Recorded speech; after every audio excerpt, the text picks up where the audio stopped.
Jesus Christ, this graveyard was like, it was huge. It like crossed the horizon. It was that big. It was massive. Before we do anything else today, Bill, we need to thank some people. Oh, yeah? Yeah. First off, we need to say thank you to the World Building subreddit, because they upvoted the hell out of the last episode. Oh, yeah, it did so well. It really, really did very well. Yeah, it really did. Especially for a podcast thing, which is not as accessible as like a quick YouTube video. Mm-hmm. And I think it was something like, was it somewhere between 80 and 100 upvotes for like a 2-hour long show, 2+ hour long show. Like that was pretty good going. So I want to say thank you to the subreddit, because that was awesome. Thank you, guys. So that's first thank you. The second thank you, I suppose, we should talk about is our own subreddit, because they were on fire the last episode. I really genuinely enjoy the subreddit, because it's this really cool place where so many different like conversations go on, and it's like this melting pot of ideas and stuff. What was it? There was one thread about megafauna. Mm-hmm. There was one thread about like recommending various works of fiction, another one about video mistakes, another one about flags, and it was all in the one thing. And then there was one about the Kiwis, and it's such a pleasure to read. Like, and genuinely, the folks on the subreddit are really cool people. Like, I really love interacting with them. It's class. So thank you so much, guys. It's really great to be making something that gets such feedback and people get so engaged, and it's really great for us as the guys making it to have that to engage with. It's absolutely awesome. So like, keep it up. Always bombard us with comments. I love wasting so much time reading the subreddit. And waste is the wrong word. I like doing it, but a lot of time gets sunken into it, but it's great crack. And keep it up on YouTube and on the Facebook group and on emails and stuff as well. We actually have quite a few emails that we haven't been able to get to yet. We've had a lot of emails. A great situation to be in. Yeah. Oh, and again on the email thing, I mentioned this in the subreddit. I read them all. Yeah. So if any of your emails don't make it into the show, just know that they've been read. And it's not because it was bad or anything, just because the volume is getting a little bit too much to put every single email into the show now. Who'd have thought? Who'd have thought, eh?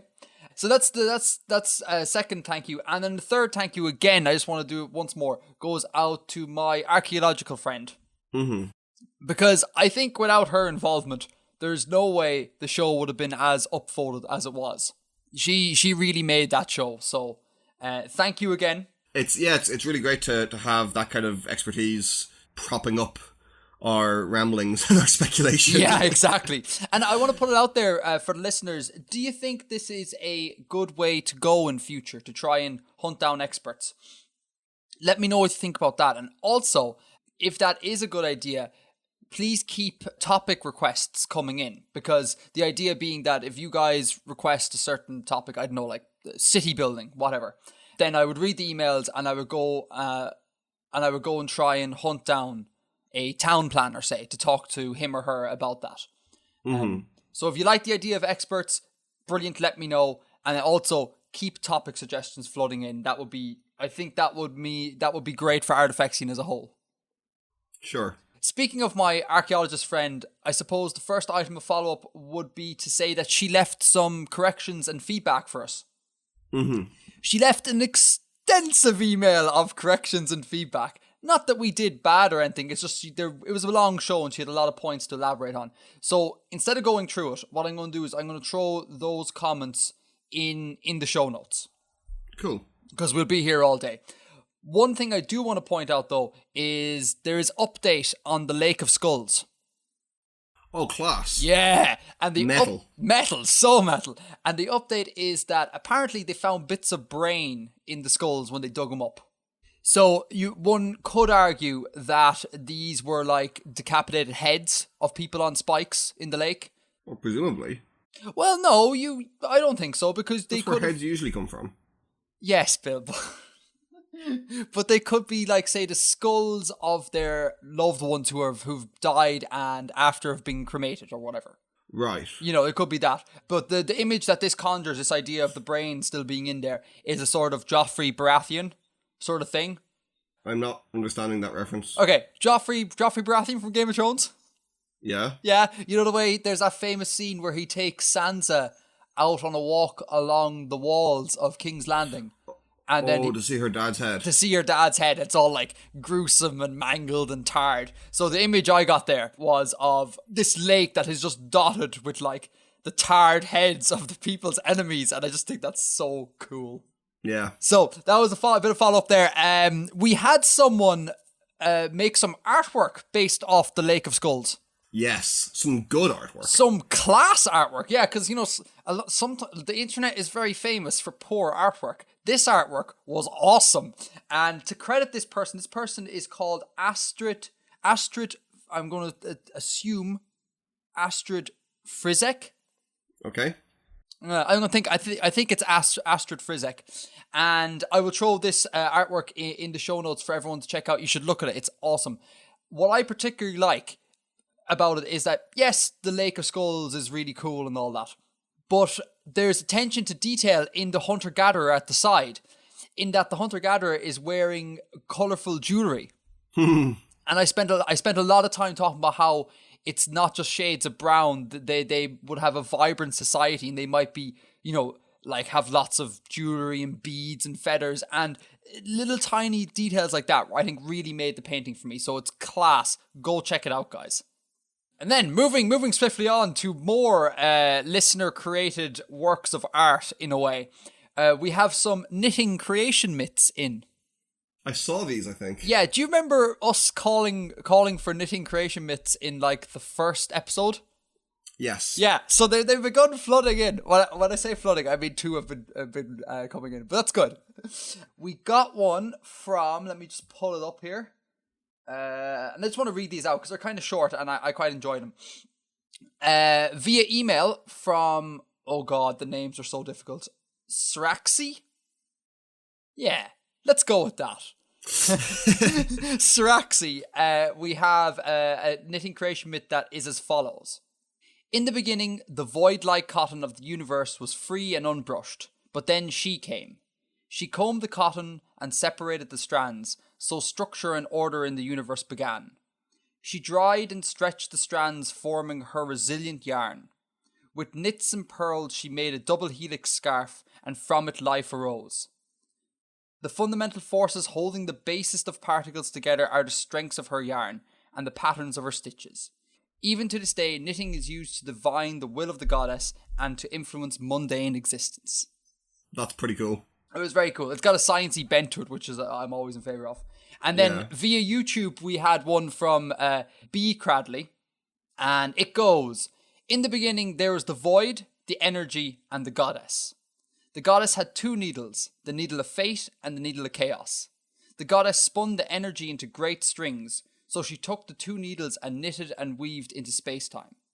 Energy flows through space-time, but the weight of it on the fabric caused it to flow together in some places, and this caused the energy to coalesce into matter. In due time, this matter formed the stars, our world, and you and I.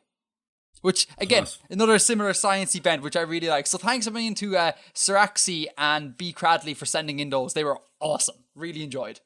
Interesting thing about those. Oh, go for it. They both identify the creator as the goddess.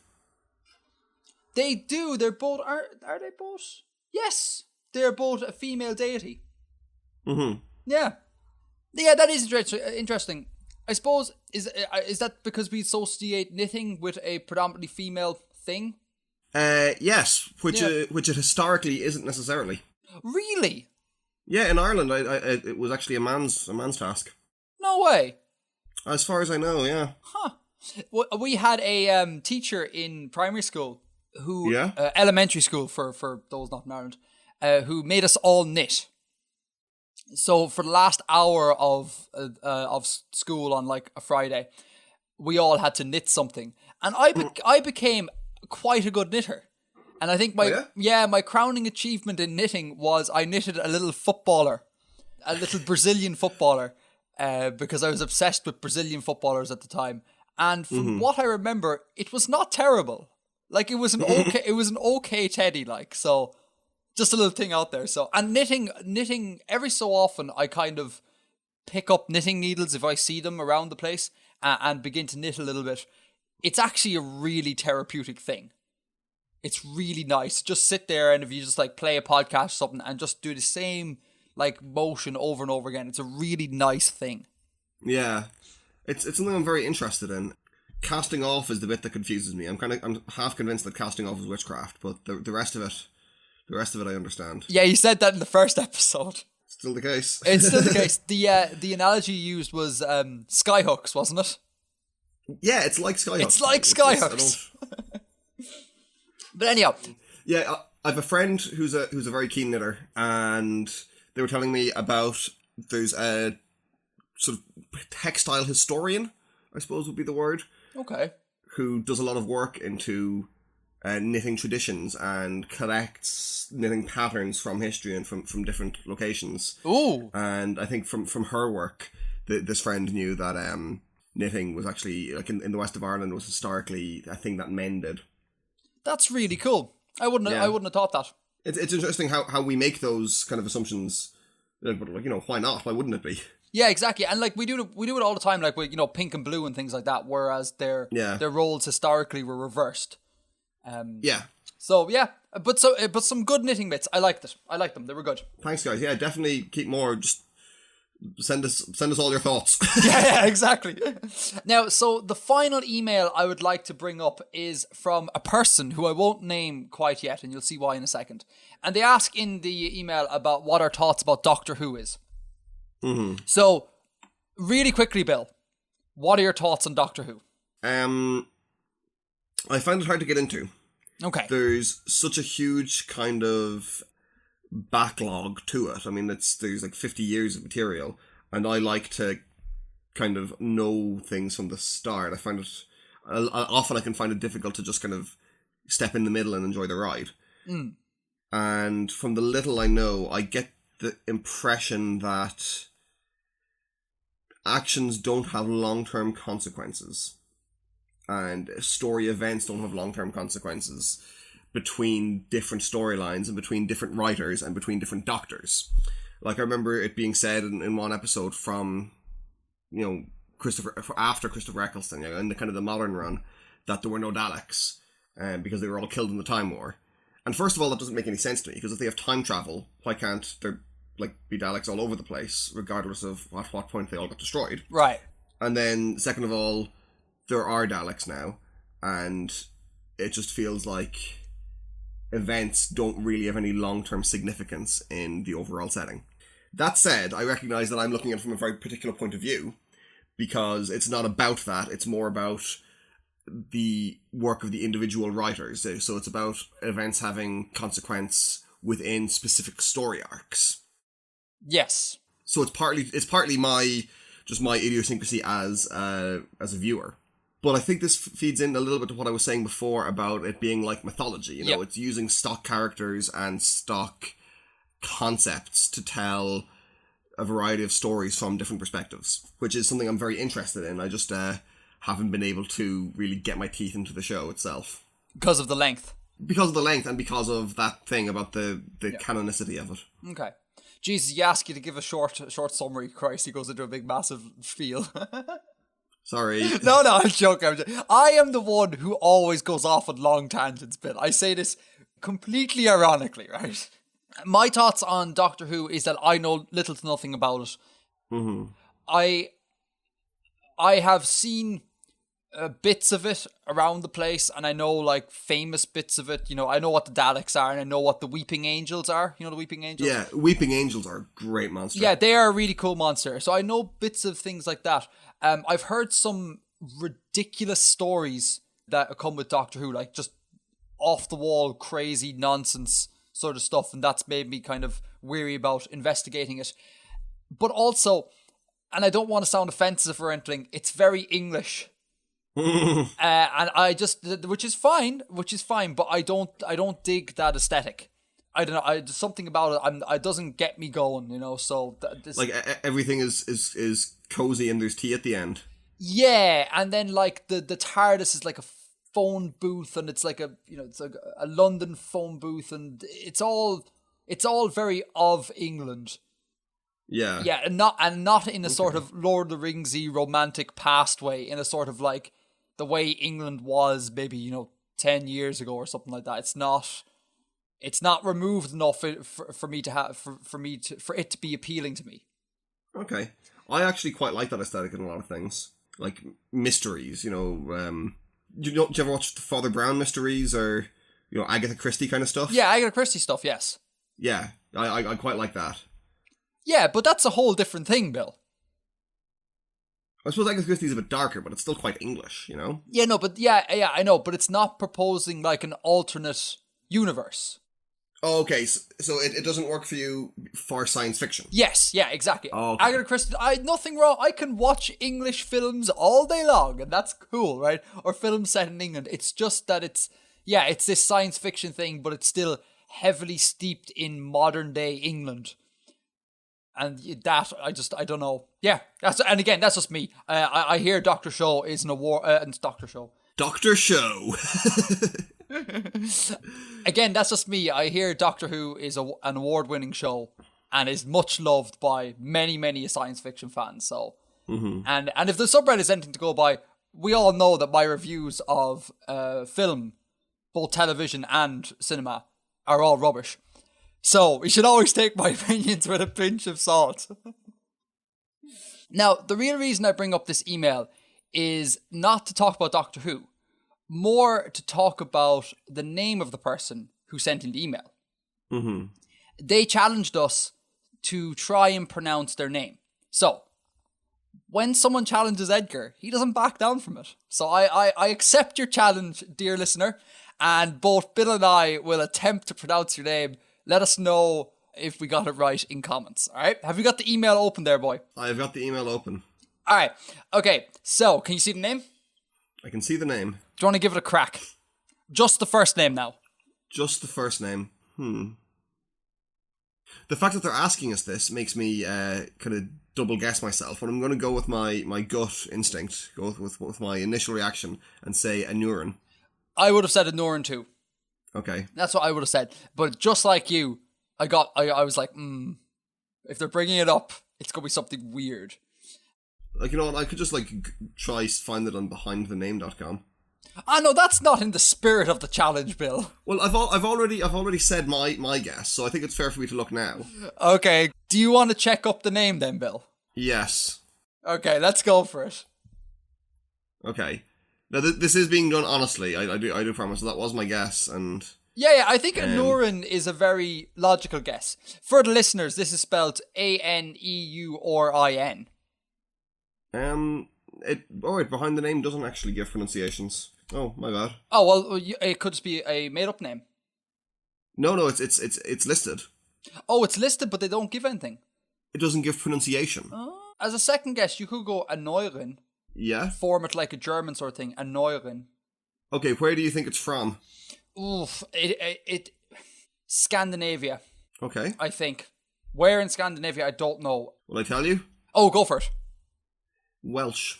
No, really? Yeah. Oh, does that change? God, I wish I remembered. I learned a little bit about Welsh phonology. I wish I remembered it. Yeah, then Anurin I don't know if Anurin is a very Welsh-sounding name now. Yeah, I'm not sure either. I'm gonna say with the knowledge that it's Welsh, I'm gonna say to Aneurin. Aneurin? Aneurin. Oh, that's not a bad guess. Yeah, it could be. Dear listener, let us know. Let us know how to pronounce this. If you're familiar with the IPA, just leave me an email with IPA and then I'll know what's going on. So you said you learned a bit of Welsh phonology? Yeah, because there's a particular sound in the IPA that just is stereotypically Welsh, so I looked up a little bit about Welsh phonology. Is that the voiceless lateral fricative? Yeah, the sha sound. Yeah. So I looked at their phonology briefly. Can I remember most of it? Nope. As is the case when researching anything, when you're involved in the topic, you know so much about it, and the minute you drop out of it, you're like, oh yeah, no, I forget everything but the sort of TLDR. Once you stop paying attention. Exactly. Now, so I believe, Bill, that is the end of follow-up from the last show.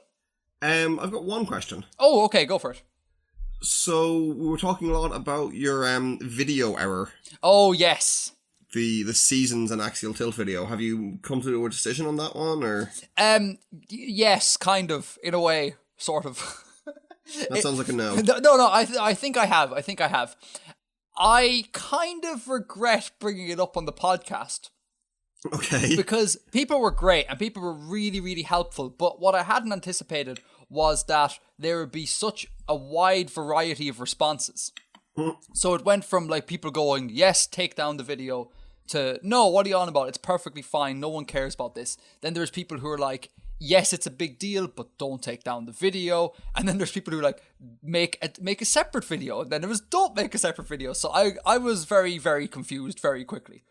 But there was one person who made a point. I can't remember the name of this person, but there's one person who made a point that that stuck me. And they were like, yes, it's wrong, but should you really be wasting time correcting it via a new video when you should be moving on to new topics? And that kind of hit home because I was kind of like, I need to push on. Mm-hmm. We can't just spend all of our time going over axial tilt and not going on something else. So what I've decided to do, I think, is to have a vlog section on my channel, which is essentially like quarterly reviews. Okay. So every quarter year, I put up a video of me speaking and I talk about all the things I've done wrong in the preceding 3 months. Confession. It's essentially a confession. I'm thinking about calling it a flog. Get it? The play on words, because it's like a vlog and you're flogging yourself. And you're being penitent. Yeah, yes. Exactly. That's quite good. Yeah, thank you, Bill. That took all of 10 minutes to come up with. So I think I might do something like that because it's very easy to do a vlog. It doesn't involve like all the animation, and and it would be a dedicated place for people to go to should they want to know the nitty-gritty details. Mm-hmm. So if people don't want to know this and they just want to take the general overview of the video, they can see, all right, well, this new video is not for me. So I think that's probably the best way of doing things. So I would say to listeners, expect a flogging video relatively soon. Cool. So thank you to everyone who responded. Yous were all really, really class. Like, no one was harsh or anything. They were just all very constructive. And again, testament to the subreddit. You guys are very, very cool. About a month ago, Loop here, our resident black metaler, sent in an email saying that he has uncovered another bear flag. Oh, indeed. Oh, indeed. And seeing as Bill really loves really terribly designed bear flags... I like one bear flag. Which by extrapolation means you like all the bear flags for the purposes of this segment. Fight me. So Loop here has uncovered this bear flag, and have you got a link to it there, sir? I do. You do. So open it up there and let's have a look at this bear flag that Loop here sent. The flag of Yaroslavel. Okay, so what we have here is we have a yellow flag, and in the center we have a bear standing upright on its hind legs, and across its shoulder there is a... Is that a halberd? I think it's a halberd. Yeah, there's so many pole arms it's hard to keep them all on track, but I think it's a halberd. Let's say it's a halberd. So it's a bear standing on its back legs, holding a halberd slung across the shoulder, and he has one paw up in an almost kind of like, hey, how's it going, guys? Sort of thing. and its fur, he's a black bear. His fur is made up of these grey triangle shapes all over him. What do we think, Bill? Do we like this flag? Not especially. It's fine. Okay, now what makes this not as good as atomic bear science? It's the same thing. It's a bear doing something crazy. It's not that crazy. And man, he's holding a halberd. How many bears do you know hold halberds? But like flags and heraldry and symbols and stuff are always kind of weird. But just a bear tearing open a nucleus just beats everything. It's better and more weird than anything else.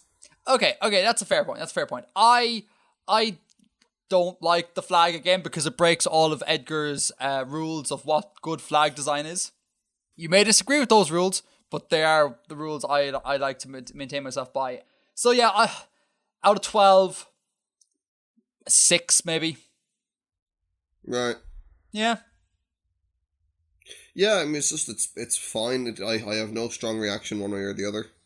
Okay, now, so then I thought to myself, Right, well, if we're doing this bear flag thing, let's go look for more terrible bear flags. So I did that. Oh, no way. Yeah, I went looking for some off. Now, some of these bear flags, Bill, they are very small and very pixelated because I couldn't find better versions of them, okay? So you have to bear with me here, okay? Okay. Right, let's get this to Bill.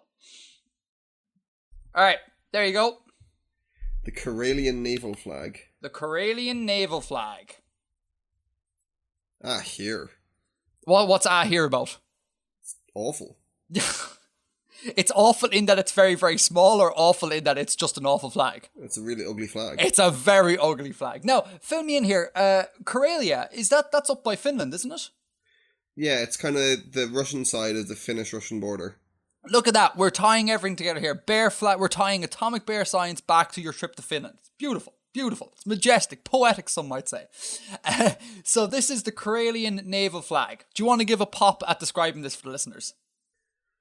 Okay, now the shape of it is kind of hard to describe. It's a rectangular flag, I'd guess 1x2. Possibly, yeah. Roughly, but with sort of two triangles cut out of it at the end away from the hoist. So it's kind of it's I guess that's a style of pennant. I don't really know what the technical term is. Now it's got a sort of Nordic cross on it. Yeah.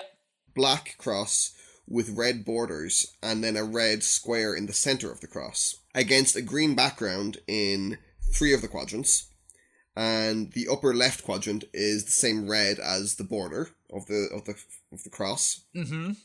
And then standing seemingly behind the cross, with its upper part in the red quadrant and its bottom part in the green quadrant by the hoist, is a bear. It appears to be standing on a snake or some chains or something. Yep. And the upper half is wielding, I guess, a scimitar or cutlass or something. It looks, yeah, I was thinking cutlass, yeah. And I really have no idea what those white things in the space above its head are. I also have no idea. I really hope it's not some form of writing, because that would make it even worse. No, I don't think it is. This flag is ugly. Like, it's not even funny bad. It's ugly bad. It is. Yeah, it's just really like unpleasant looking. Yeah, it's offensive to look at. The worst part for me, 2 things. The worst part here, the use of red and green together make my eyes hurt. Mm-hmm. That's not great. And then the bear is covered up by the Nordic cross, and it's a really like bad drawing of a bear as well. Oh, it's awful. Actually, if anybody wants, you can go search on Wikimedia. You can search flags with bears on them, and you'll find that a very common trend in crap bear flags is that there's an element of 3D. Like the bear is poking out from somewhere or is behind a thing.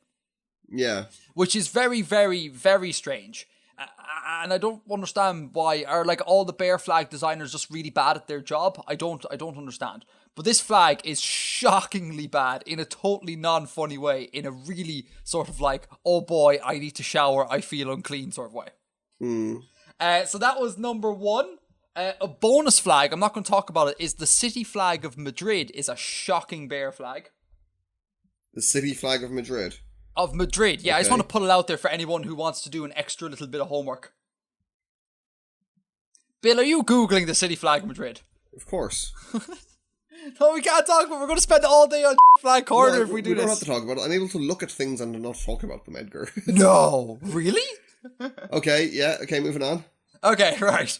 So then I wanted to, the last bear flag, there's hundreds of terrible bear flags, but the bear flag I want to bring up is the county flag of San Bernardino.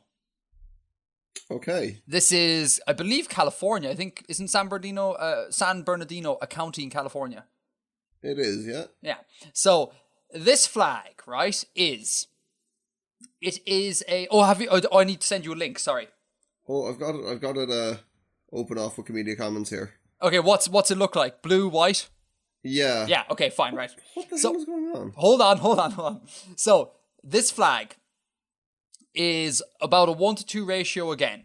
It is we have a dark blue horizontal stripe on the top, going to a light blue horizontal stripe, going to a big, thick white stripe in the middle, and then a light blue stripe and a dark blue stripe to finish off, all running horizontally down.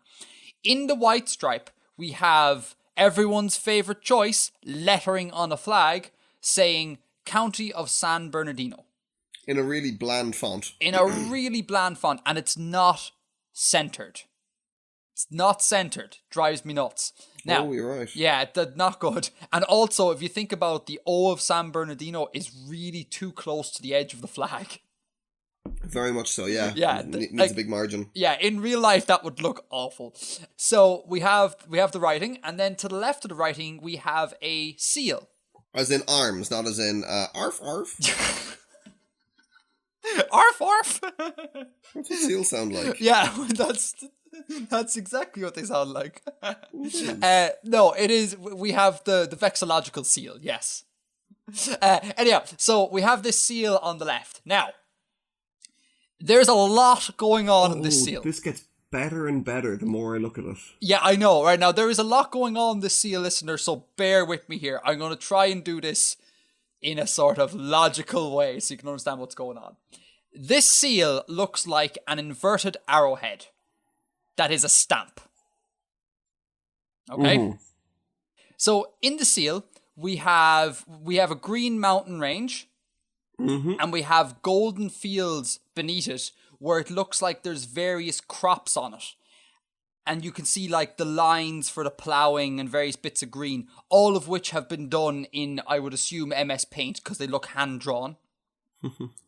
And then beside the fields of crops, you have a railway line. And then towards the mountain, the railway line is made up of like old school sort of like pre-train carriages. Is that what that is? Yeah. It's like old school sort of carts. Because I'm looking at a pretty small image of it, and that just looked like honestly, it looked like roadkill or something. It looked like roadkill. Yeah, I hadn't a clue what was going on. Wait, here you go, sir. Here you go. There's a big picture of it. Send me a big one, yeah. So we have these sort of carts on the railway line. Oh, right. Okay, now I see what's going on. Yeah. And then the carts are going through a cog, and when they emerge out from the cog on the other side, they've turned into a modern train.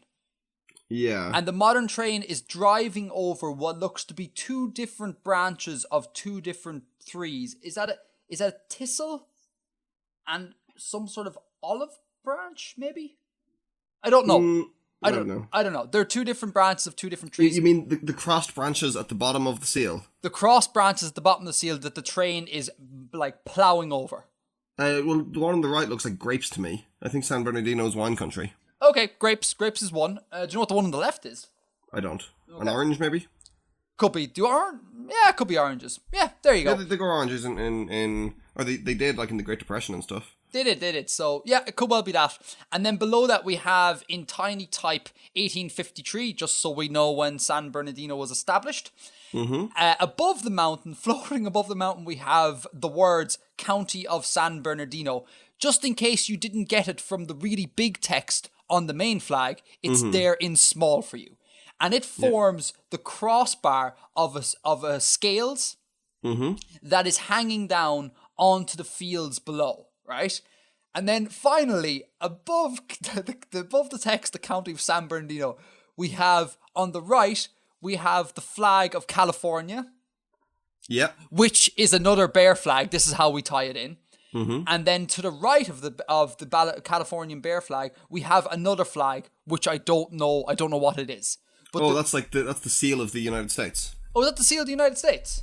I think so. Oh, perfect. Right. So it's an eagle with stars and stripe kind of shield for its chest, holding an olive branch in one hand and kind of a bundle of papers in the other. So they have this. No, arrows in the other. Is it? Yeah, it's arrows in the other. They have this incredibly dense seal, that United States seal.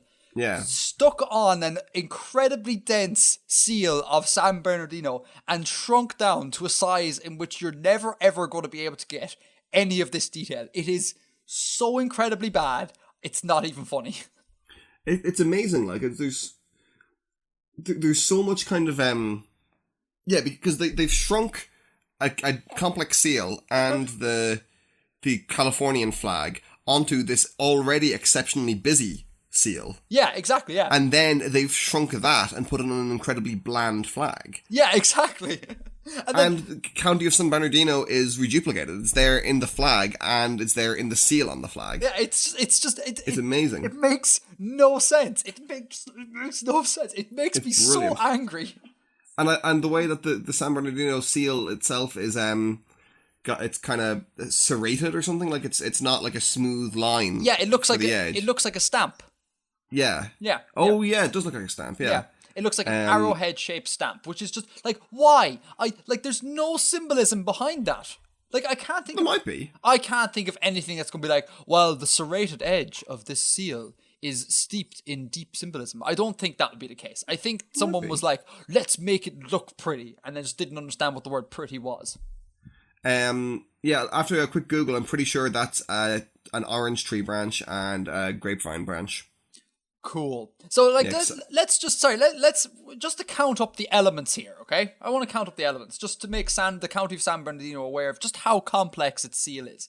We have, let's count the background as one element, even though it's incredibly complex. Let's count it as one element. Let's be generous to the County of San Bernardino. Like, the background being the sky, the mountains, and the field. The sky, the mountains, the field, and all the crops, yeah? Okay, so we have the background thing. We have 2 flags. We have text, we have scales, we have 2 branches, we have dates, we have trains, and we have a cog. That's like conservative. And we have the border. And we have the border? Like the stamp effect. Oh, the stamp effect, yeah. So conservatively speaking, that's like 10 items of complexity. And that's before we even talk about the actual flag. It's like, oh, what is wrong with you flag designers? It's just, it's so bad. Anyhow, there you go. There's bear flag corner. I've got a sort of an outlier. It's not a bear, but it's another hairy mammal, and that's kind of spelt somewhat like bear. It's spelled somewhat like bear? What is this? Okay, I'll send it to you. Is it like a polar bear? A polar bear is a bear. I was trying to think of things that are spelled somewhat like, oh boy, that's It's ugly, isn't it? Okay, it is the flag of the Khrushchevo Menevniki district in Moscow. Okay, alright. It's a yellow field. Okay. With a sort of a sinuous blue river running from the bottom left to the top right. It is.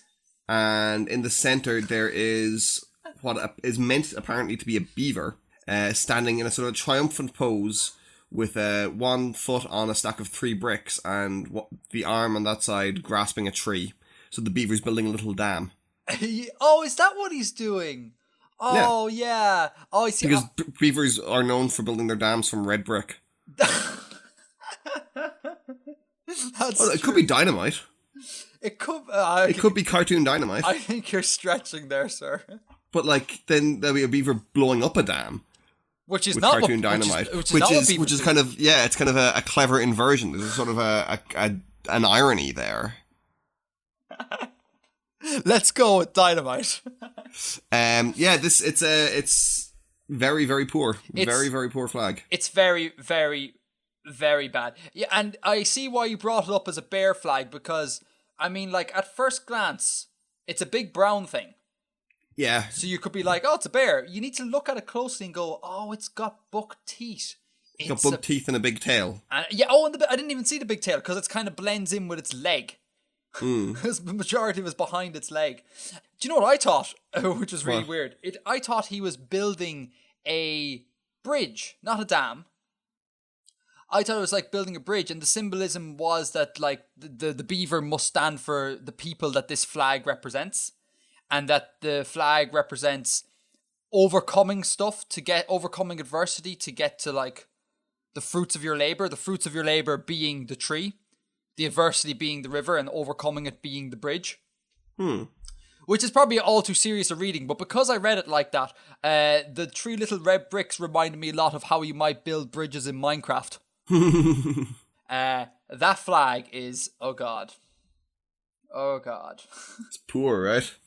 Like, I don't understand. I don't understand how someone in their right mind can look at that and go, that is an appropriate flag for our wonderful town. It's like, oh. Anyhow, there you go. Nice flag, Bill. Nice flag. Glad to help. As always, the flags will be in the show notes if anybody wants to check them out, in case that we haven't done a good job explaining the flags. And I think that draws Flag Corner to a close. I think it does. Yay! So, Bill decided that for the main topic today, we would talk about magic. Mm-hmm. And as such, I spent the last week or so trying to come up with a magic system to present to Bill and have him analyze it and use it as a platform to talk about magic. Indeed.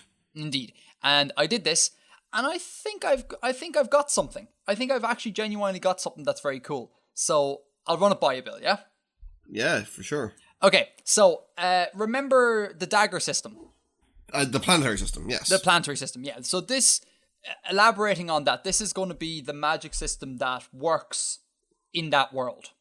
Okay, I was about to ask you that. I was about to ask you where you're going to join up the systems, join up the creations. Yeah, I'll try and have like a continuous thread sort of thing. Cool. So as a quick recap for everyone, the Dager system is a 3-star system with a Jupiter-like planet in the habitable zone of the system. Mm-hmm. And we have a Lagrangian Earth-like planet. And we have a Taurus-shaped moon of the Jupiter planet. Mm-hmm. Okay? Now, so there's a bit of background here I need to discuss before we talk about the magic system. The Lagrangian Earth-like planet is the place where humanity originated in this system. Mm-hmm. And they moved to the Taurus-shaped moon. They've moved to the Taurus entirely, or some of them? Some of them, because what happens is, I think I remember saying before that the Taurus-shaped moon acts as a way of mining helium from the Jupiter planet.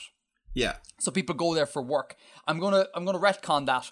It's not helium. They're mining a mysterious substance I have yet to name that has magical properties. That's cool. Okay, so for the sake of the conversation, let's call it X. Okay. Okay, just to give it a name. So they mine X there. So the entire civilization on the Taurus moon is built on industrial magic. They use X to power their technology. Mm-hmm. So if they have any warp spaceships, the warp drive is made with X. If they have transporter technology, it's made with X.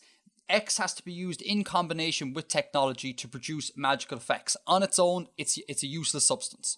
Yeah, so it's like, it's like burning oil or like fossil fuels or something. You need an infrastructure and you need like other material things to make it do its stuff. Exactly. Okay. So do you know what? And again, sorry, there's a lot of background here before we get into it. Do you know what Kimbanda is?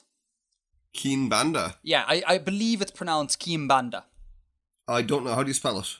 Quim. Yeah. Banda. Banda. Kimbanda. I don't think I do. So Kimbanda is a Afro-Brazilian magic system that is practiced in the urban areas of Brazil. And I like this idea of combining magic with urban elements because the two don't necessarily mix. Right. So I'm basing my magic system on Kimbanda. Now, to give people an idea of what that is, Kimbanda involves a series of rituals known as trabalho. Okay. Yeah, and let me just read out a trabalho just so people can get a feel of it. So this is trabalho number 1, and it's a ritual to eliminate an enemy. Awesome. Yeah, awesome. Very metal. So it involves a couple of steps. Step 1, you go to a crossroads on a Monday or Friday night near midnight, if possible in the company of a member of the opposite sex. So this idea in Kimbanda of the crossroads being very important, and this will come into play in a second. And then number 2, you greet the deity with a bottle of light beer, a white or red candle, and a lighted cigar. You greet another deity by opening 7 bottles of rum in the form of a circle, lighting 7 red and black candles, and offering 7 cigars. And then you put into a vase a mixture of the following. So flour, oil, and peppers. Mm-hmm. And then step 5, you put on the ground in the middle of the circle the name of the person whom you wish to hurt, and using a knife, you stab this like with great violence, and you ask the deity to attend to your request. Okay. Alright, so it sounds metal as hell. It's really cool. So I like this system. So the idea of you have a seemingly arbitrary ritual performed at crossroads in urban areas to get the magical response you need. Mm-hmm. Alright? So the home world of my system, I'm going to say that people there practiced a form of Kiambanda. Like, literally, or just you're taking that as an inspiration? I'm going to make up my own Kiambanda, but essentially they practice rituals like that. Okay. On the home world, though, before discovery of X, they were purely just rituals. They were superstitions. Yeah. But as they moved to the Taurus planet, they kept their traditions, they kept their rituals, but they combined it with X, the use of X, to actually produce a magical result. Yeah. Okay, so you have a mixture of the old world and the new world colliding in this system. Yeah, that's awesome. A couple of things occur to me there. Go for it. That, well, first of all, a lot of that kind of thing, like the ritual you described, is similar to stuff you do see in European magic systems. You know, the ritualized nature. Yeah, of course, yeah. Yeah, and it's interesting that you're using this as something that happens in the move from an old world to a new, because you've described it as Afro-Brazilian, and it's I assume then a sort of syncretism of African, like wherever the Africans that went to Brazil were from, of their own traditions, and then the like Catholicism or whatever they were exposed to. Exactly. So it's that, you know, in this sense, Kimbanda is also formed in the move from an old world to a new. Exactly. And I think that like really ties in symbolism really nicely together. Yeah, is that a deliberate thought on your choice, on your part? Most definitely. Cool. It makes me think of because I'm quite interested in Santeria, so it sounds broadly similar to Santeria. What is that? So Santeria is a syncretism of, I think, Yoruba religious practices and Catholicism. It's kind of like it's Cuban largely, I think. Okay. It's and I guess there'd be some elements in parts of the States, perhaps other parts of the Caribbean, but it's you know, it's a religion that mixes Catholicism and the kind of Yoruba practices in a similar way to how voodoo does in Haiti and in New Orleans. That's a syncretism. And I think they're particularly interesting magic systems because you have that mix, and that mix can be very cool. Mm-hmm. It's got a very, really cool aesthetic to it.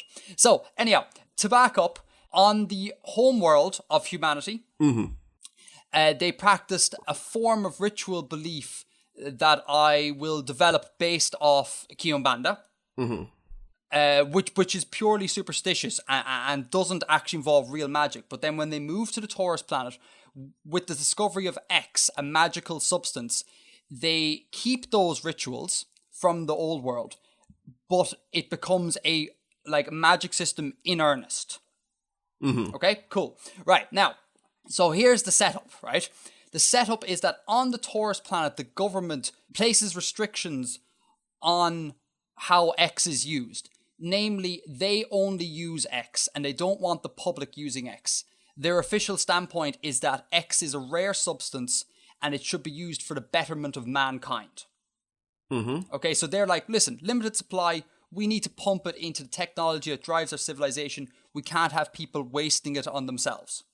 This causes conflict because there's people on the Taurus world who are kind of like, well, hang on, no, everyone's entitled to better themselves their own way. They don't need the government telling them how they should be bettered. Right. So there's a rebel group that has arisen on the Taurus planet that seeks to liberate X from the oppressive government.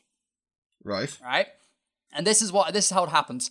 The rebel group, what they essentially do is they inject their fighters with X, and we'll get into the practice in a second, to essentially turn them into battle mages to fight the government.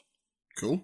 And how this is done is, like, if I'm a budding rebel member and I sign myself up to fight for the good cause, I would go, and I live on a tourist planet, I would go to an artisan who essentially fulfills the literary role of an alchemist in a way. So I go to this artisan. These artisans are located at the crossroads, okay? The junction between various metro lines that are kind of run down. So it's an underground, you find these underground sort of quasi-scientific alchemy labs where people combine illegally got X with things like nanotechnology to inject it into fighters to give them magical powers to fight for the cause. Right. Okay? Now, what happens is you go to one of these artisans at the crossroads, and every artisan crafts their own nanotechnology, and every nanotechnology tells the X, every different nanotechnology tells the X what it is to become in your body. So one person's nanobots, for example, would tell the X to give you super strength. The next person's nanobots would tell the X to give you, I don't know, powers of divination or whatever. So every artisan is unique, and you seek out the ones that fit your task. When you found the one you want, you go there. They put the X and the nanobots in a serum, and they inject it into your bone marrow. Cool. Yeah, and so these things, because they're unregulated and it's all black market and done away from the eyes of the government, these procedures are often very gruesome, and like they can be very physically scarring for a person. So it's injected into the bone marrow. I chose the bone marrow because I'd like the old world religion on my home planet to also revolve around the idea of osteomancy. And that's carried over as well. Okay? Okay. All right. And speaking from a scientific standpoint, bone marrow is quite cool in this way because lots of things come from bone marrow, like red blood cells, so the X can be transported from the bone marrow everywhere. Bone marrow plays a role in the immune system. Bone marrow stem cells play a role in the neural system. So there's a whole load of systems in the body that could be augmented magically through injecting into bone marrow. That's cool, yeah. Okay? Right. With me so far, yeah? I think so. Okay, right. Now, the catch, because with any magical system, there must be a catch. The catch is that X is limited, and nanotechnology is extremely hard to make. So they're very, very limited resources. So if I were to sign up as a budding rebel fighter, I would be signing up for a death sentence. Right. So the serum with X and the nanobots is laced with a toxin that will kill me after a period of time once I have performed my duty for the rebels. So that the alchemists, the sort of underground scientist people, they can get your body back, take your remains, burn them down, and retrieve the X and the nanobots to use again. Because they can't just make more vials and more serums. It's a very limited supply. All right? And so that means, so this fosters this idea of kind of the sort of, like almost like an ISIS sort of thing, where people will die for their cause, and they will knowingly go into this knowing that they will die. They will get amazing superpowers for a brief period of time to fight the government, but then they'll die. And the only person to have not died from the X outside of the government with their unlimited resources have found really clever ways of making X perfectly safe for everyone. So their militia, the government militia, are fine. They won't die. They're absolutely fine. But the rebels haven't because it's all black market. The only person in the rebels who hasn't died of this is like the rebel leader, because he was by committee given a serum without the poison in it, because they felt that he was like the leader. He had the foresight to know where this movement's going to go. So he is permanently augmented as a battle mage, while the troops are only kind of pawns, if you get me. All right, thoughts so far? This is pretty cool. It's nicely like a cyberpunk. Yeah, that's what I was going for. Yeah. Yeah.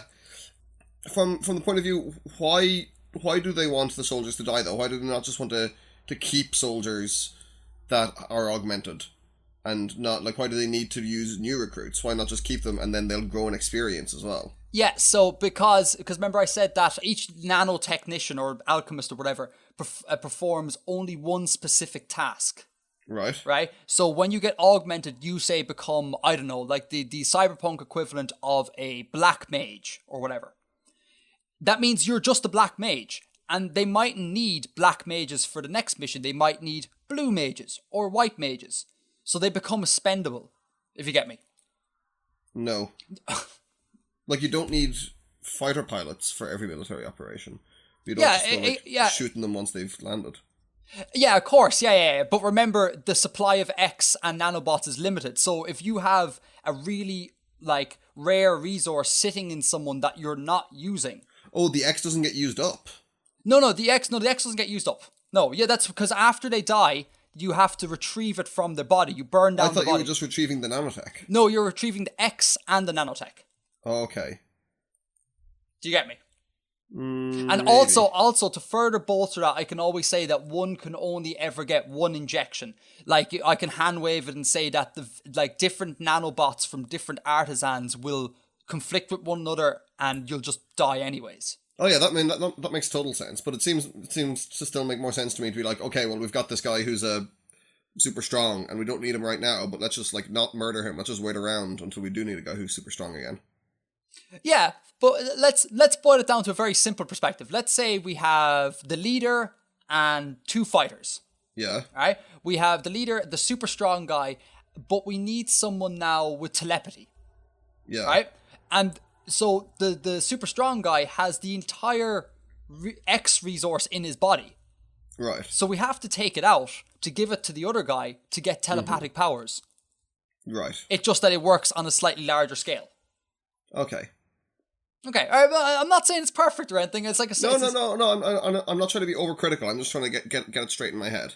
Yeah. No. Of course. Yeah. And the captain. I ran this by the captain last night, and she raised that point as well. Mm-hmm. The need to not die. I kind of like the idea of dying because if I were to write a story, it would like be a commentary on the sort of, you know, the culture we have with ISIS and things like that. It could be a very modern commentary on those belief systems and how they're practiced. Who are the bad guys? We don't know. Like, it's totally ambiguous. Like, the government, you could argue the government are doing it for all the right reasons. They are pumping all the X into really important technology to drive civilization forward. And they're doing it completely legitimately. Or you can believe the rebels and say that they're not doing it legitimately. And what they're really doing is just boycotting it from the rest of the population to keep them weak. Mm-hmm. It's all black. It's all grey. There's no black and white. Okay. Does that make sense? That is my preferred style. Yes, because if it's black and white, it's boring. Yeah, but to be honest, the idea of like going to your local meth lab to get superpowers to take down the government is that does pitch in a certain direction for me personally. Yeah, no, I know. I get it's not a perfect system. Right? No, that's not a criticism at all. All right. I quite like that. It's like, okay, so you want to join this group? Yeah, well, you have to go to like the really dodgy guy who's got a meth lab in the abandoned metro station. Yeah, I think it's really cool. And then I consume my fantasy and science fiction content primarily in film form. Yeah. So when I think of ideas in my head, I always think of them very visually. And so I have this idea that these dodgy places aren't actually like what we think of as being dodgy. So like kind of run down, like decrepit. I kind of think of them as being decked out in the sort of aesthetic of the old world rituals. So they're like these places, these hidden places where like there's lots of candles everywhere and there's like, you know, beer and cigars or whatever items I decide to put into the system so that it's not like dilapidated. It actually is kind of like almost luxurious. And when you go to get the serum placed in as a mark of respect, you must bring these tokens to the artisan. Mm-hmm. So his like little workshop becomes this decked out sort of hidden nook and cranny. And I think that would be really cool. It'd be very vibrant in colors and things like that. Cool. So, and then a further point as well, because we mentioned the osteomancy from the old world. Yeah. I want to keep that going. So, osteomancy for anyone is the ability to see the future through reading bones. Yeah. So, I want to keep that going. So, when the artisan brings back the remains of a fallen fighter, what he does as a kind of just ritualistic thing, he will, before destroying the bones and extracting the X, he will read them, believing that the X causes cracks in the bones, like that's a kind of a minor side effect. Mm-hmm. And maybe they glow with some fluorescent color because X is fluorescent or something like that. But he reads those fluorescent cracks to try and predict the future and try and help the rebel cause that way. Okay? Mm-hmm. So this bit here, this is I think this is kind of cool because this bit here is not magic. This is people making up stuff, right? So when you inject with X, you actually get magical powers that are palpable. They are manifest. Yeah. But the divination thing is this kind of the old world stuff that's crossed over, and you have this sort of split thing in the rebel camp where there's people who are like, well, that's clearly nonsense, and there's people who swear by it. Mm-hmm. Now, the rebel leader, he swears by it. And that's causing ructions in the establishment, because people are like, well, hang on. Our rebel leader is taking his military tactics from some sort of diviner. And so you also have a mini, magical rebellion within the rebellion against the government. Does that make sense? Yeah, I think that does make sense. Cool. And I think that's my system. I think that's my magic system that I will try and elaborate on a little bit more. And I'll try and come up with a neat set of rituals revolving around it, and I'll try and bridge the thing between the old world and the new world and make it a fully fleshed out scenario. Mm-hmm. Anyhow, so thoughts, criticisms, anything about that? Anything that relates to magic systems or suggestions, anything at all? Let me think. Well, as regards to the cyberpunk thing and some of the themes in the setting, I think a bit of the Deus Ex series. I don't know this. Okay, well, it's not magical, but it's a kind of a cyberpunk game, and you play as a nanotech augmented, or in the prequels, a sort of mechanically augmented agent of various government organizations, and it's all about conspiracies and betrayals and, are the good guys really the good guys, or are the rebels really the good guys, etc. So there's definitely a fertile comparison to be made there. Oh no, that sounds almost exactly the same. No, it's not. I mean, it's not exactly the same, but these are all quite strong themes anyway. So are they tropes of cyberpunk? Oh yeah. Oh, like the idea of being magically augmented and then that sort of thing. Well, not magic necessarily. No, I mean, I guess in Shadowrun that's kind of the case, but okay. I don't really know much about the Shadowrun setting. Okay, all right. But yeah, totally betrayal and questions about authoritarianism and stuff is integral to cyberpunk. Okay, well that's okay. That's okay. If I can think of one example actually of kind of dealing with ritual magic within cyberpunk. Actually, go for it. So Neuromancer by William Gibson? I do not. Okay, well it's like one of the very first cyberpunk novels. Right. Okay. It's absolutely incredible book. There are some precursors, you could say, but it's often identified as the first. And there's 2 sequels to it, Count Zero and Mona Lisa Overdrive, and they have voodoo characters in them. Oh, cool. Yeah, so as well as there being, hacking and, super corporations and stuff, there are characters who, commune with Loa and practice sort of ritual magic. And I think it's quite heavily implied that the Loa are literally real. Right, okay. So that's quite good. I guess the Invisibles as well has a cyberpunk element and has a voodoo character, but there's a lot of magic in that. But yeah, this is in no way detracting from your ideas. I mean, I'm just saying it's definitely a fertile setting, and it's a fertile system you've come up with for that reason. And you think, what about the internal consistency of the system? I mean, I don't really know enough about the rules of it to say, but it seems pretty solid. It's interesting that the X doesn't get used up. Does the X get used up at all? Like, does the X ever get used up in any situation? I haven't thought of that. I would say no. I would just say that there is a very limited supply of it. But if it's a limited supply, it doesn't really matter. Like, it's from an economic point of view, what does the control of it matter? Well, because you have to determine how the extremely limited supply is doled out. Right. So but it's not being doled out because you can just keep using it over and over and over. Yeah, but like it's an entirely renewable resource. Right. Yeah, but at the expense of losing what you had before.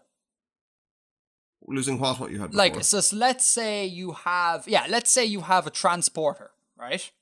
And you've been using X to power the transporter, right? Okay. But then you want to go build a spaceship with warp drive. Right. Someone has to make the decision where the X is going to come from. So someone says, we need to get rid of the transporter to take the X out of there and pump it into the spaceship. So it is renewable, but you have to keep putting it through different things. I guess. Yeah, now that you bring it up, I see that as a flaw. Like, I mean, obviously, I'm not saying you build one wind farm and then there's no problem with electricity ever again. But it just seems like kind of less of an issue than if it was something that got used up. Yeah, so if we you're right, using up would be better. If we use it up, then we have to find a way of making sure that it's not used up for the rebel fighters. Because that would change. Well, that would change the rules of engagement like completely. Then we wouldn't need to do. We wouldn't have to do the killing thing. Yeah, I have to think about that. That's interesting. Yeah, I think I would like it. Yeah, now that you bring it up, I would like it to be more of a like higher price commodity in a way. Yeah. I mean, it's not like I guess you are right that there is still a sort of like supply and demand thing, even though it doesn't get used up. But it seems like kind of almost less of an issue. Yeah, exactly. I would like to make it a lot more of an issue. Because that means then the government would have a leg to stand on. They'd be like, well, we can't just give it out to everyone. It's rare and it's limited. And then the rebels could be like, what are you on about? You're lying to us. It's not rare and limited. It's everywhere, I'm going to have to come up with a system of making sure that happens. How now? I don't know, but we'll see. Yeah, that's a good it's point. less a fuel. It's less a fuel. It's more a catalyst. It is more catalyst, yes. Okay. Exactly. I was thinking about actually giving it like innate powers, like so making it function not like a catalyst. But I don't know. I like the idea of like it not being like magic. Do you know what I mean? Like it is a means to magic, but in and of itself, it is not magic. Yeah. I kind of like that idea because then you can kind of still go hard science fiction and say, well, it's just this. Like, I don't know, undiscovered element or whatever, something like that. So yeah. So that's my idea. I would like to hear what the listeners have to say about this. Sure. Historically speaking, the listeners are very, very good at augmenting and developing ideas. So I'm actually genuinely very excited to hear what people have to say about this. Great. And yeah, cool. So that I believe that is that the end of the magic topic. I don't know. It's your system. Well, that's all I have to say about it at the moment. I will in follow up next month. I might have something a little bit more fleshed out. I might come up with some actual rituals and address this scarcity issue. Yeah. And let me think about that for a moment and see if I can think of any other kind of. Have you like sat down and kind of tried to apply Sanderson's laws to it? Remember the ones we discussed before? Oh, okay. Run them back to me. What is the one about you can't use magic to solve problems? Yeah. You can use it to create problems. I would argue that the magic is creating a whole load of problems. Yeah. In that people are dying. I guess that's more a thing of actually story crafting than necessarily world building. Yeah, exactly. Yeah, if I were to write the story, obviously the line is kind of blurred, but yeah, if I were to write a story about it, I would not have these battle mages be able to get like all the magic powers at once and they're basically invincible. Yeah, no, the whole idea that a certain type of nanotech gives a certain type of power is my limitation. And you can only be one thing at one time, and you only get one shot at it because you're going to die. Yeah. So I tried very hard to put huge limitations on the system, because it could really easily run amok. You could really easily just go, and then everyone is God. And that would suck. It would certainly be difficult. Yeah, exactly. That kind of ties in as well with the second law, which is that limitations are better than powers. Limitations and weaknesses are more interesting than strengths and abilities. Exactly. And I think as well, like if I were to write it, and if the book was kind of on the side of the rebels, the limitations they face on a daily basis would definitely be more evocative than the powers the government has. Yeah, like the fertile ideas there for me are the fact that from the rebel point of view, that it is a death sentence, and from the rebel point of view, there is the ritualistic element that is required to make it work. Yeah, exactly. Yeah. I think that I'm particularly fond of the idea of the death sentence, because it brings into question a lot of things. And then, like, obviously then the government can turn around and be like, why would you support the rebels? Look at them. They're killing their own people.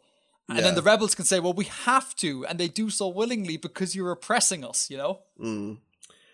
From the Arthur C. Clarke point of view, is this magic just sufficiently advanced technology? I'm paraphrasing him, I understand, but you his thing. Is it sufficiently advanced technology? Is that all it is? Like, is there a supernatural element to it? I don't know. I suppose one could argue that X and nanotechnology, or just technology, is probably super advanced technology. But one could argue that it could be so veiled in ritualistic beliefs that it has a connotation of the supernatural to it. Whether or not it is a different matter, and I suppose that it'd be nice to leave that open for interpretation on part of the reader. Yeah. I think that would be cool. I don't know, actually. I genuinely don't know what I would say to Mr. Clarke there. Such is the problem with inventing a system like at like 12 in the morning. Or 12 at night. Because most of this was done post-work, post-maths, really deep into the night. So yeah. I think this is a good starting place. This is probably one of, I think, not to like big myself up or anything, but I think it's probably one of the more solid ideas I've had. Because a lot of my ideas are just abject nonsense. So it was nice to come up with something good. Yeah, such nonsense that you have 16,000 subscribers. No, well, hang on. Artifexian is not about coming up with ideas. Artifexian is about explaining things and then let more creative people come up with the ideas. If I had to come up with ideas on Artifexian, we will be like wallowing in the doldrums that is 10 subscribers and exactly 4 languishing views. in the dozens. Languishing in the dozens. Although for a man who likes space, 12 doesn't sound quite good, you know. All right, shall we green room? Let's go to the green room. Let's leave that topic there with the listeners to elaborate on, and we'll head in. Cool. I went to London for 9 days, I think. Ooh, look at you. Fancy you. Yeah. How was London? Yeah. Well, it was my first time in London. No way. Yeah, I'd never been before. Like, I passed through before. I a few years ago, I met a friend who was visiting Cambridge, and then we travelled to Oxford together to visit Oxford. So I passed through London in between, but I saw the inside of like 2 tube stations, and that was it. So you had a proper good tour of London this time?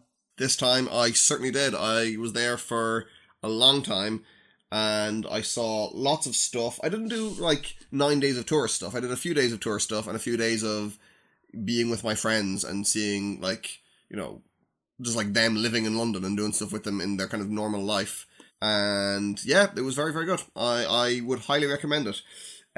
Interesting thing about London. Yes. What are the things you think of, like the things like the visually? What is London? Okay, now I have 2 answers for you here, okay? Yeah. The more mundane answer is Big Ben.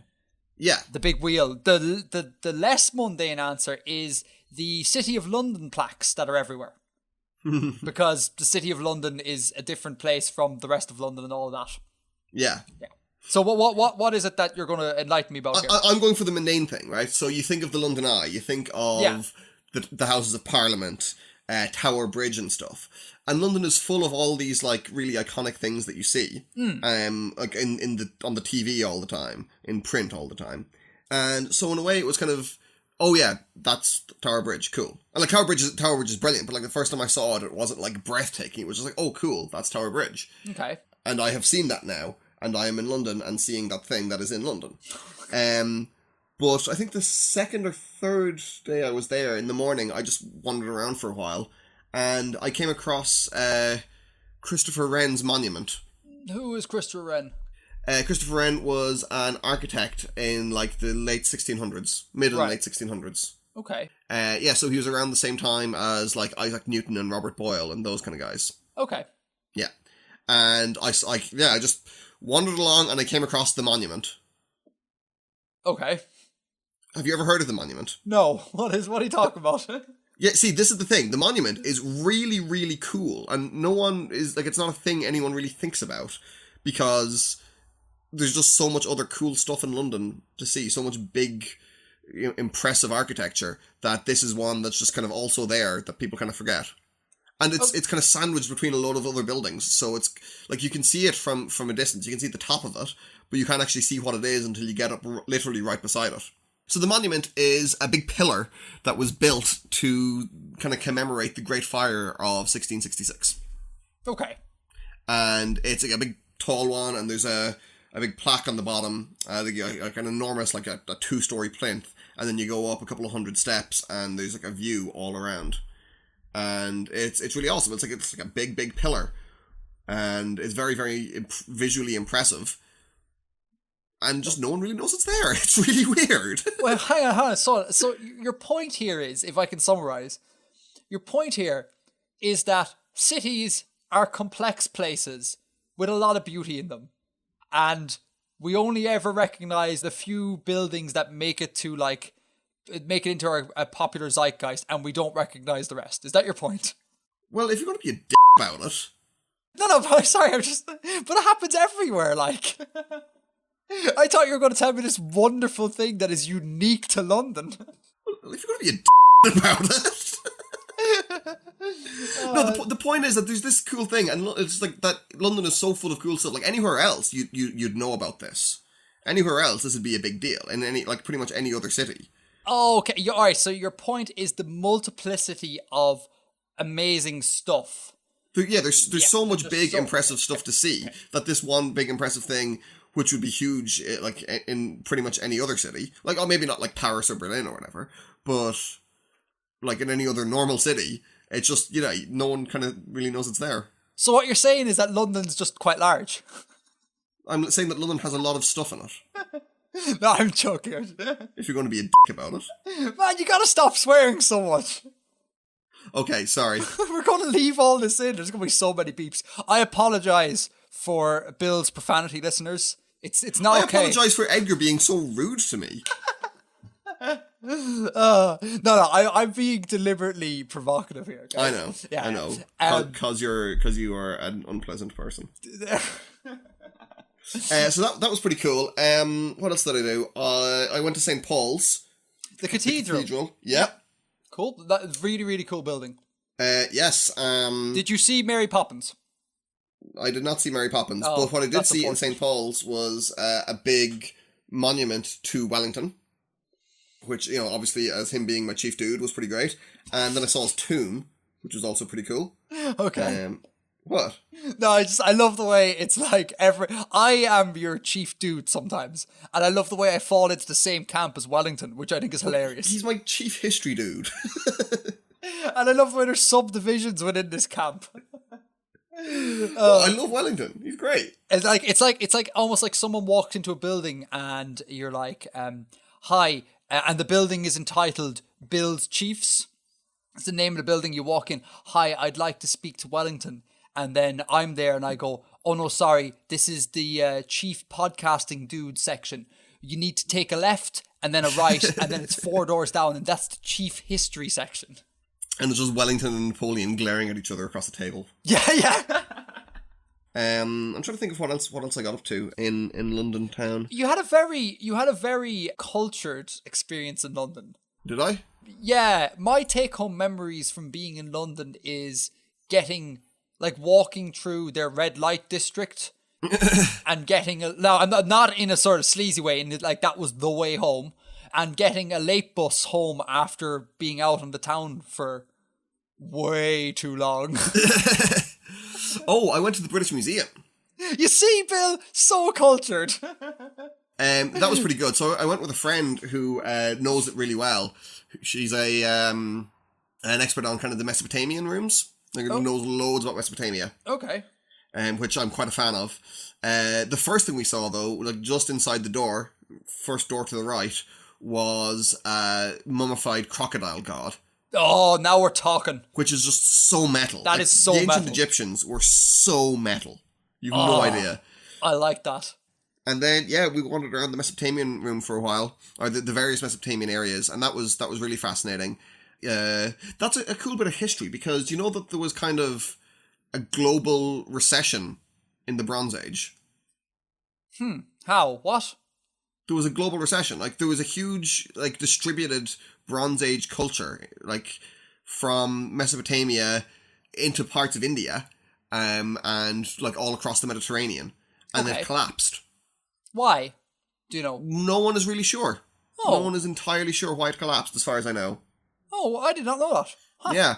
And then, that bit of history covers so much, because it's huge. It's thousands and thousands of years. And it goes from, some of the first known inventions of writing, certainly the first invention of writing in the West, right up to kind of, I suppose, just before kind of Roman times, I guess. Wow. Yeah. That's crazy.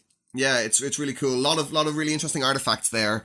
I'm a big fan of the guardian gods with the kind of the bulls with human faces and the big beards, and the lions with the human faces and big beards. Oh, metal. That's cool. I saw a map of the world, a Mesopotamian map of the world, which, obviously I love maps, and that was pretty great. Yeah. Oh, very cool. And apparently a lot of those kind of carvings and bas-reliefs would actually have been painted. They would have been pigmented. So kind of like how Greek statues, we think of them as, white marble, but actually they were really gaudy. Yeah, I was about to bring it up as an example. If you look at reconstruction of them done properly, they look terrible. Well, to modern eyes. Well, yeah, okay, to my eyes, yeah, they look awful. Yeah. So, yeah. And it's just very interesting to consider, like what we were saying before about how the Stone Age people and hunter and gatherers and stuff, they weren't any less intelligent or any less kind of culturally sophisticated. They just probably had less in some respects. Art then wasn't less advanced than it was now, and it wasn't that they didn't know how to do perspective or whatever.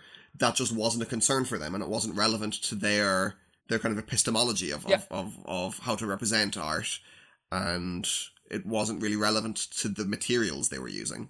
Yeah, exactly. Yeah. That's often, that perspective thing is often cited by people as a sort of thing about the dumb people before us, thinking that they can't do it, and it's so rare that people think well, actually, hold on, they chose. Just like we chose. Yeah. We choose to do an awful lot of things. They chose to go, perspective doesn't bother us. Who cares? We'll do what we do. And it may be true in a sense that they couldn't do it, and that it wasn't a part of their culture. It wasn't a part of their artistic milieu. But obviously they knew that small things, far away things, look small. Jeez, Bill, you just used the word milieu. I did use the word milieu. I don't know. Did I pronounce that correctly? What the hell is a milieu? God damn it! You're so smart. Ugh. I'm not smart. I just know stupid words. A milieu. That's it's your kind of the cultural background, I guess. The kind of the stew of cultural ideas that you seep in. Really? Yeah. Oh, I'd never heard. Hold on, I've googled it. A person's social environment. Oh, okay. A milieu. Yeah. Spelt. How do you spell it? Milieu. Learn something new every day. There you go. Learn something new every single day. No exceptions. What were you milieuing about? You were doing. What were you on about? What were you milieuing about? Why did I use that word? Yeah. But what point did we come out of there? It wasn't part of their social environment. Ah, yes, yeah, of course. Artistically speaking. Exactly. So, out of 12, London? I'd say solid lots. Lots out of 12. There you go. Funny. Sorry, out of 12 story. Sorry. Did you watch the Q&A video I made? I think I did. Oh, you did, yeah, because you commented about Kendrick Lamar. Yeah. How good is Good Kid, M.A.A.d City? Okay, really quickly. It's very, very, very good. Okay. It's very good. There is nothing I can detract from it. It's wonderfully crafted. It's not Lauryn Hill. Yeah, but I mean, you've got a huge bias there anyway, so that's fine. I do, yeah, but I get why you directed me to Kendrick Lamar, because remember I said I like rap that is technically proficient. Yeah. And that tells a story. I think you mistook my tells a story idea, and Kendrick Lamar is too far in the telling a story side of things. It's too much like dictating an actual story as opposed to a rhyme sort of thing. And I say this because on the score, the Fugees album, the worst track for me on that album is the one that is basically Lauryn Hill just rapping a story. Right. And the better tracks are where there is a narrative, but it's more abstract. So for me to think that doesn't elevate Good Kid, M.A.A.d City to the status of being up there with the score is that it is too much like giving me prose. Not a detraction at all. Like I get that a lot of people like that. It's just in order for it to like get up there, Lauryn Hill, it would need it to be more abstract. Mm-hmm. But overall amazing. Anyhow, point I was going to make about the base 12 thing is, remember someone asked me what size my feet are? Yes. Yeah, which is really just another question in disguise. And so I said, think of any number and add 10 onto it. Right. And then one very astute commenter said that I had imaginary. The number they thought of was the square root of -1. It's an imaginary thing because my feet are imaginary. And now this imaginary number sort of crack is being picked up by other commenters and like done in the base 12 rating system. Which is just awesome. I love these in-jokes. They're so cool. So I have imaginary feet. And if you add 10 onto them, they're also complex feet. We've never seen them. Well, yeah, that's the rationale the commenter went by. He was like, we've never seen them. They may not exist. Yeah. If a tree falls in a forest and there's no one there to hear it, did it fall? Or is that the quote? No. No, it isn't. What is if a tree falls in the forest and there's no one there to hear it? Yeah. Does it make a sound? That's the one. Hey, there you go. Wow, I'm gonna have to cut that out. No, you're not. You're leaving that in. Yeah, well, okay. Seeing as you made a fool of yourself with all your profanity earlier, I'll leave in the bit where I make. No, I feel I was justified. You were being very rude to me, Edgar. I love how the language has gotten so tame now. It's like very rude. All right, Bill, can I crack on to a bit of Star Trek, please? Yes, of course. Sorry. Yay! No, that's cool. Really quickly to finish off the show, because we're getting to the 0th hour here, is I have finished Star Trek. You've watched all of Star Trek? I've watched all of the 703 episodes. Like even the ones that you initially skipped in The Next Generation? Yes, I've went back and watched all of them, yeah. Oh, wow. Everything has been watched. All right. A couple of things. After finishing Enterprise, I need to make an official apology towards Voyager. Voyager, I love you. You are a great, great Star Trek. I'm sorry I ever doubted you. Enterprise is terrible. Enterprise is really bad, and I think objectively bad. I don't think this is a thing where people can go, "Oh, Edgar, oh, your poor film reviews." It's very, very, very boring and very confused. It's a mess, an absolute mess. Did not like Enterprise. So, on my finishing thing, I now having watched everything, I can put everything in order, okay? This is what I think about Star Trek, Bill. And we'll see what the listeners think. From best to worst, I feel Star Trek goes like this. Deep Space Nine, The Next Generation, Voyager, the original series, and then after a long amount of dots, Enterprise. Wait, Voyager is better than the original series? Yeah. Wow. Now, the reason being, I think the reason for that is I wasn't around when the original series was aired, and it's aged really badly. Okay. And from a modern perspective, I get that it has great social implications, like, the first interracial kiss and things like that, and like it's great commentary. But from a modern perspective, it's aged really poorly. Yeah, great commentary, but not necessarily great TV. Yeah, exactly. Anyway, so that's the order I put it in. Now, best captains, best to worst, right? Picard. Okay. Cisco. Okay. Janeway. Kirk. And then Archer. And again, there's a big gap between Kirk and Archer. So they're the captains. And then finally, just a shout out, best and worst characters, right? Excluding captains, that is, right? Okay. Best character, a 7 and 9. Okay. It's got to be 7 and 9. She was great. She really was great. Right. Worst character, right? I don't know if you're aware of this person, Laxana Troy. From which? So she is from the Next Generation primarily, but I believe she also was in Deep Space Nine. Okay. You know Counselor Troy from the Next Generation. Yeah. Yeah, her ma. Oh no, I don't think I ever came across her. Okay, she's irritating, stupid. She comes on to add a bit of kind of like misplaced sex appeal to the show. And she makes random appearances that usually always coincide with terrible stories. Right. And she's just hideously annoying. So she's the worst character.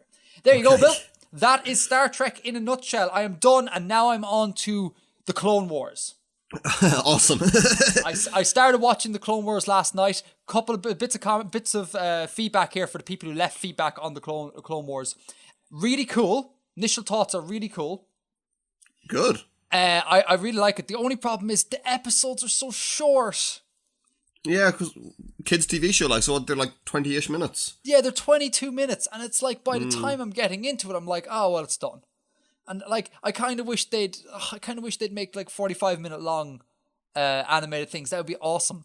The droids are even more annoying in Clone Wars than they are in the movies. Oh. Like the battle droids. Yeah. Oh god, they don't shut up. And they just they're all controlled by the same central computer. They don't need to talk. Yeah, I know. And they're all, and they're played as if they're not, like they have free will and they decide where to go and what to do. And they're this infighting between them, and then like stupid, like in the first episode, there's a thing where the droids all line up in front of a forest in their big tanks, and then one droid is like, "We can't get through there." And then the next droid goes, "Yes, we can," and he drives his tank straight into it and just gets wedged. And you're like, what? And it's just like, it's trying to be hilarious, but it just doesn't come off. Other than that, it's a very good show. Yeah, I know that's really sounding dubious to me, but I might give it a try. Oh, you haven't seen Clone Wars? No. Oh, I thought last episode you said you had. Oh no, you said you heard it's very good. Yeah. Yeah.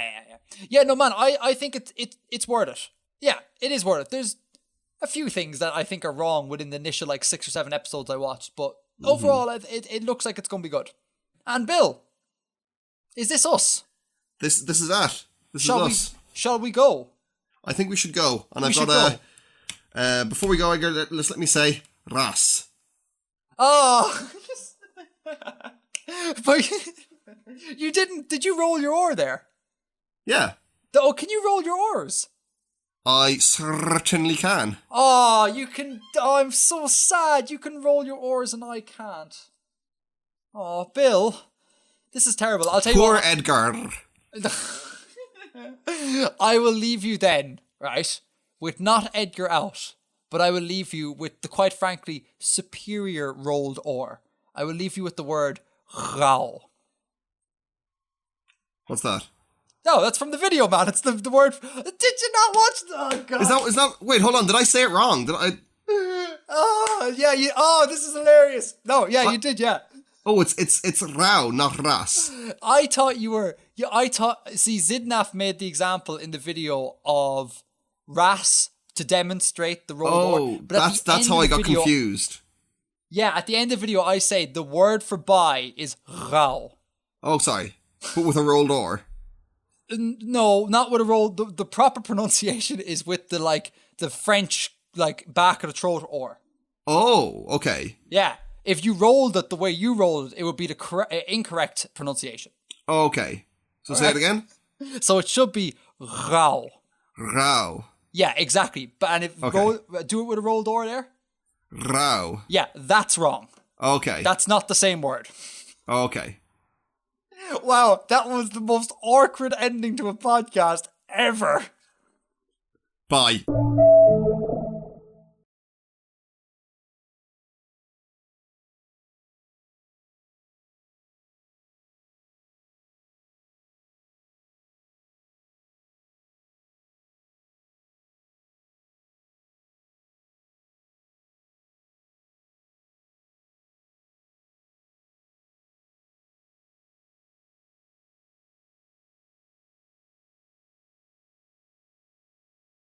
So there was a great council in Venice, and 30 of these members, which were chosen by lot, were reduced by another lot to 9.